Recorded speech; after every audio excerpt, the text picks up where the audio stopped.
Հա, մենք էլ ենք վերագրում, հաշված գնացիք զինվորի հետ հանդիպեցիք,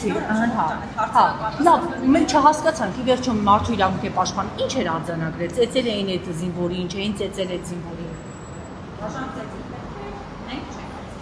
Ինչ էր պատմել զինվորը ձեզ, եթե դաժան ծեծ չէր դա, ապա ինչ էր, մայրը ասում էր, որ երեխան ուռած է եղել եւ կարծել է, որ երեխային ծեծել են, եթե ծեծ չէր, ինչ խնդիրներ, որովհետեւ դուք ձեր պաշտոնական հաղորդագրության մեջ նշել եք, որ զինվորը մի շարք խնդիրների մասին է ասել, ինչ խնդիրներ, ինչ խնդիր կա բանակում։ Նրանից որ առաջին կարևոր հանգամանքը նկատի ունեցեք իմ առանձնազրույցը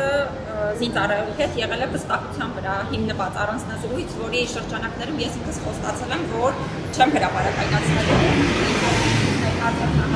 որովհետև մի շարք հարցեր հենց պարզապես անձնական հարցեր են ներկայացված այդ մի հոգեվիճակի հետ կապված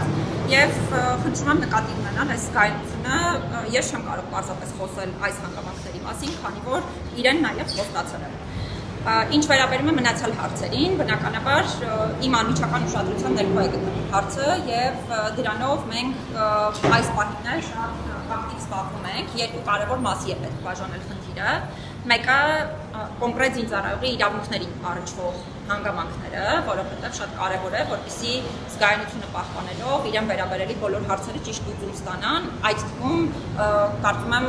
արդեն նաև տեղեկատվությունը ձեզ փոխանցվել է հրապարակայինը, դրա համար ես էլ կարող եմ ասել, գիտեք, որ իր հոգեկան առողջության վիճակն է այս պահին դիտարկման փուլում գտնվում, հետևաբար խնդրում եմ այս հանգամանքը նկատի ունենալ նաև հրապարակային հաղորդակցությունը, իրեն առնչվող, քանի որ ինքը նաև հետագա քաղաքացիական կյանք պետք է ունենա բարի շատ զգայուն լինել հրապարակային հաղորդակցության համատեքստում։ Այս պահին շատ կարևոր է, որպեսզի մասնագիտական պատշաճ որոշում կայացվի այս հարցի հետ կապված եւ բնականաբար դա կարևոր արտադրություն ունենա նրա միտանիկան ոչ միտանիկներով։ Իսկ այդ հանգամանքի ներողություն միջև ծառայություն մեկներով դիտարկել է պատվաստումը խնդրում, դուք եք հասցել եք դա ոչ, բայց 7-ը հոդվածի մասին է հաստատի զինծառայողը հոդվածով է ծառայում, ինչը արդեն իսկ ենթադրում է, այո, սահմանափակումով միտանի է եւ այստեղ պարտադիր կարևոր է, հա,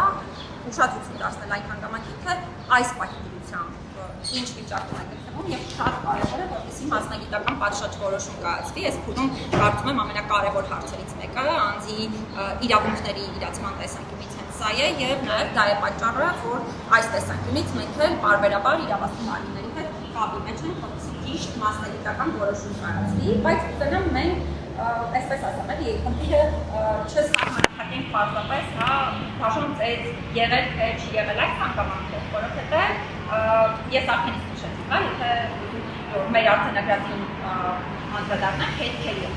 նկատմամբ, մենք դաշոն ծեծի հետքեր, որպես այդպեսին չենք արձանագրել, բայց ցանկացած տեղեկատվություն, որ ներկայացվում է, դա նույնիսկ պարտադիր չէ, հա, որ բռնության հետ կապված տեղեկատվություն լինի, որովհետև զինծառայողների ինտեգրումը այդ միջավայրում դա բավականին բարդ գործընթաց է, հայտնապես այն անձանց համար, ովքեր կարող են ունենալ տարբեր առանձնահատկություններ, դրա առնչությամբ եւս մենք պետք է ճիշտ համակարգային լուծումներ ունենանք, հետեւաբար ցանկացած հարցի հետ կապված մենք հատուկ այս պահին ուսումնասիրություն ենք իրականացնում եւ նաեւ պահանջելու ենք տարբեր ուսումնասիրություններ իրավասու մարմիններից, որպեսզի կարողանանք ճիշտ եզրահանգումներ իրականացնել։ Տիկին Մանասյան, ներողություն Ծառայողյանի հետ կապված եք արձանագրել այն հաղորդակցությունից բացի, որը տարածվել է։ Այս պահին հրապարակային նոր բան ասել չեմ կարող, ինչու, որովհետև մենք տեղեկատվությունը փոխանցել ենք հենց ուսումնասիրության, հենց տեսանյութի ուսումնասիրության արդյունքում, որտեղ հատուկ արձանագրել ենք, որ առաջին հայացքից կարող են լինել խնդիրներ եւ դա է պատճառը, որ մենք իրավասու մարմիններից պարզաբանումներ ենք պահանջել, թե որոնք են եղել հիմքերը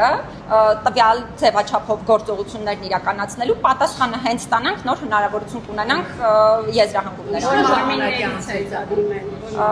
Այս պահին կներեք հստակ չնշեմ, որպեսզի հանկարծ չսխալվեմ, մենք պատասխանը ստանանք, ձեզ կասենք ժամկետների մեջ է միանշանակ։ Տիկին Մանասյան, Ավետ Բոնջորյանի ներողություն դրվագով միջադեպի մասնակցության իրեն ծեծի ենթարկելու եւ նաեւ արդեն այն հանգամանքը, որ պարբերաբար կնոջ եւ անչափահաս աղջկա ներկայությամբ հայհոյանքները ինչեցրել հետապնդել է այս դրվագով ուսումնասիրություն իրականացել եք կամ ընտանիքի անդամների հետ Նաիրի Հակոբյանի մասնավորապես զրուցել եք։ Իսկ այստեղ կներեք մեր լիազորությունը, որ համապատասխանում է։ Մարդկանց հոգեբանական ճնշման են ենթարկել Նորից պարբերաբար։ իրազեկեմ մարդու իրավունքների պաշտպանի լիազորությունների մասին։ Մեր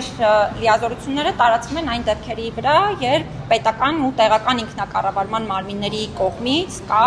իրավունքների ենթադրյալ խախտման վտանգ, ինչպես նաև ովքեր են ավականու անդամները։ Այո, այսինքն Ավետ Կոնջորյանը։ Բայց նորից եմ կրկնում, այստեղ ուզում եմ հասկանալ, ինչ իրավասություն ունենք մենք պետական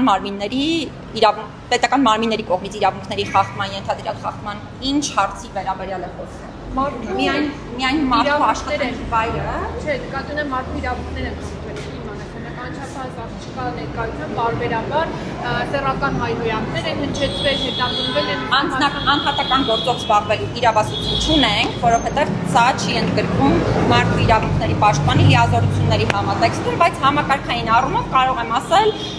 որ ընդհանուր առմամբ թե բռնության որևէ տեսակ, թե նաև խոսքի այնպիսի տեսակներ, որոնք իրենց բնույթով խոսքի ազատության իրավունքի շրջանակներում չեն ընդգրկվում, պետք է բացառված լինեն պարզապես։